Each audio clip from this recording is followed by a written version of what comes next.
Warning. Third warning, 49. 100 people enter a death march with no finish line. The rule is simple: no matter the weather, no matter what, even if you need to use the bathroom, your speed can never drop below 3 miles per hour. Fall below that, and you get a warning. 3 warnings, and a bullet goes through your skull. This death march, known as the Long Walk, has no runner-up and no way out. Of the 100 who start, only one will make it out alive. Our story opens with our main character, Ray, receiving a congratulations letter. He's been selected for this year's Long Walk. Ray sits in the passenger seat, staring out the window with a heavy expression. His mother is behind the wheel. The car pulls up to a heavily armed military checkpoint. Before they part, his mother hands him a pack of his favorite oat chocolate candies. They hold each other tight. Ray puts on a brave face and promises he'll make it to the end. But the moment he turns to leave, his mother completely breaks down, rushing forward to pull him into one last embrace. Ray slings his canvas bag over his shoulder and walks past the barricades into the staging area, where a crowd of contestants has already gathered. A military jeep rumbles in, and the entire place goes dead silent. Standing on top is an older officer in uniform and sunglasses, the mastermind behind this death game, the Major. His voice is fervent, almost evangelical, as he launches into a brainwashing speech. He tells these young men that the country is on the brink of economic collapse, and the only cure for the nation's epidemic of laziness is this very competition. The Major reads out the cold, hard rules: only one winner, no finish line. Swept up in the frenzy, the contestants cheer back like brainwashed disciples. A gunshot fires. 100 walkers step onto the road of death, with armored vehicles trailing behind them like the Grim Reaper himself. The early miles feel almost relaxed. Some guys even flip off the soldiers, but it doesn't take long for the relentless walking to take its toll. At mile 5, contestant number 38 glances down at his watch and slows his pace. He receives the competition's very first warning. Right after,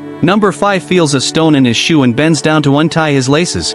Warning, number 5. Come on, get up, Barkovich. Just 1 second before his third warning, he scrambles to his feet and rushes to catch up. Ray walks near the front with Peter. The group starts sharing why they signed up. Most of them come from poverty and are chasing the massive cash prize. At mile 7, number 7, Curly, is the first to hit the wall. Ray immediately moves to his side, propping Curly up with his own body. Peter looks back and shouts encouragement. Curly manages to summon a bit of strength, but willpower can only carry you so far against a failing body. The armored vehicle closes in fast. Oh, that ain't fair! That ain't fucking fair! The gunshot hits like a sledgehammer, shattering whatever illusion of safety anyone had left. The Major stands atop his jeep and urges everyone to honor Curly's bravery. Sickeningly, the other contestants raise their hands and cheer. The sun beats down mercilessly, grinding away at everyone's resolve. A little girl appears on the roadside, holding up a handmade sign cheering for Ray. The unexpected moment draws laughter from the group, briefly cutting through the tension. But the calm doesn't last. Contestant number 1 suddenly collapses, foaming at the mouth. Seeing another rival go down, Barkovich gloats openly. A gunshot rings out. Number 1 is executed on the spot. Ray and Peter tear into Barkovich for his heartlessness. Barkovich shows zero remorse. He turns his sights on number 19, Rank, hurling vicious insults about his mother. Rank snaps. He charges at Barkovich with his fists, but throws himself off balance and crashes hard to the ground. Get the fuck up! Hey!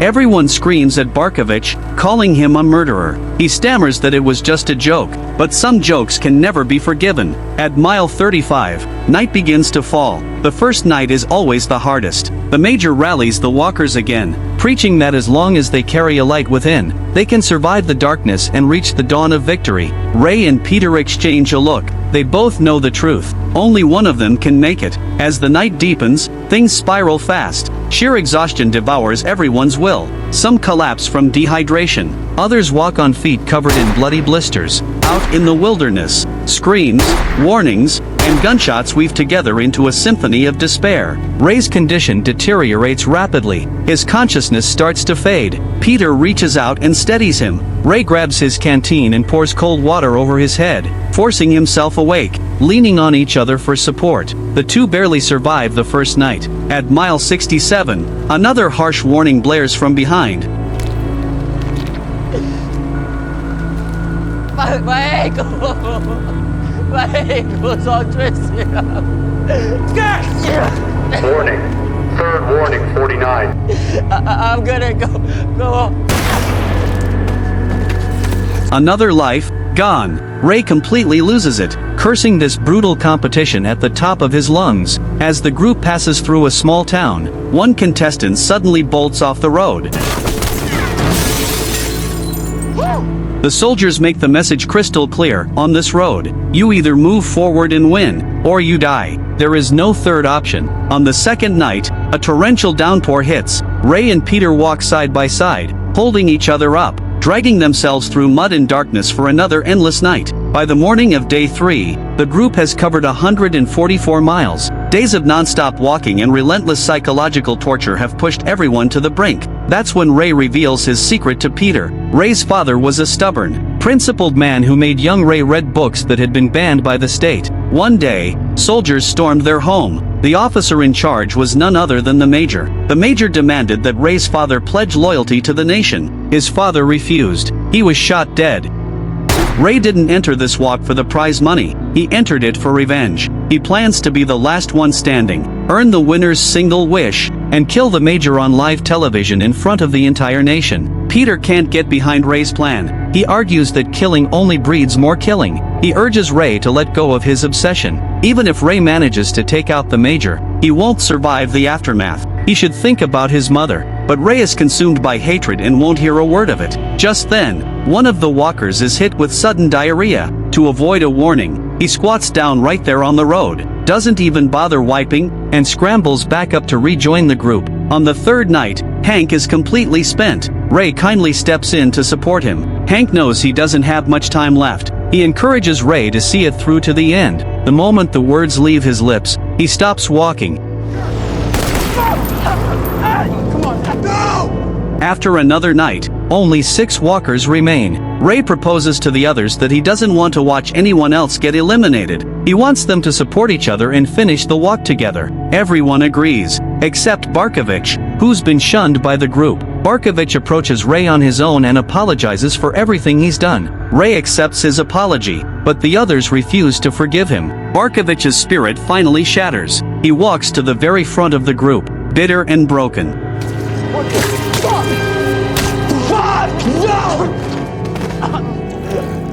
It's his way of making peace with himself. By day 5, only 5 walkers are left. Ray's shoes have worn through completely. He kicks them off and walks barefoot on the raw ground. Every single step is agony. As the group is about to leave a small town, Ray spots a familiar figure, his mother. She seems to have already guessed her son's plan for revenge. She stands helplessly on the street corner. Ray's emotional walls crumble entirely. He breaks through the security line and rushes toward her. No, I'm sorry. Please, I just want to hug you. Please, come on. Just a hug. I know I fucked up. I'm so sorry. I'm so sorry, Mom. To calm Ray down, Peter shares something he's never told anyone. He grew up an orphan. He doesn't even know who his birth parents are. If he wins, he'll use the prize money to build an orphanage, so every homeless child can know what it feels like to have a home. Hearing Peter's wish, Ray gradually finds his composure again. At mile 306, another walker reaches his limit. He chooses to go out fighting. Goddamn motherfucker! I freeze! Come on! On the evening of day 6, the remaining 4 are running on fumes. Number 6, Arthur, can barely stand. Arthur knows he's done. Rather than drag them down with him, he stops on his own and gives up the walk. At mile 326, number 38, Stebbins can't hold on any longer either. Before the end, Stebbins confesses something to Ray and Peter. He's the Major's illegitimate son. He entered the walk hoping to earn his father's approval, but he eventually learned the Major has dozens of illegitimate children and doesn't remember or care about a single one of them. In the end, Stebbins chooses to leave this cruel world behind. Fucking do it! Now it's just Ray and Peter. Having witnessed the deaths of so many fellow walkers, the two have found a strange sense of peace. Ray finally sees it clearly. Compared to the rage for revenge that drove him here, protecting his mother, the only person he has left, is what a man is truly supposed to do. At mile 331, massive crowds gather along the road, cheering wildly, but this is not the finish line. Ray and Peter look at each other in despair. One of them has to fall. Peter thinks about how Ray still has his mother waiting for him, while he himself has no one. He decides to give Ray the chance to live. Second warning, 23. Pete, Second warning. what are you doing? You gonna win this, Get up. compadre. Get up. No, you gonna do this for your mom. Get up. It's for your mom. Get off me, Ray. Come on, man. What the fuck are you doing? Ray! Being a you brother gonna win it. to my brother. Come on. After Ray pleads with him, Peter gets back on his feet and starts walking again. But just a few steps later, a gunshot rings out from behind. Ray! Ray!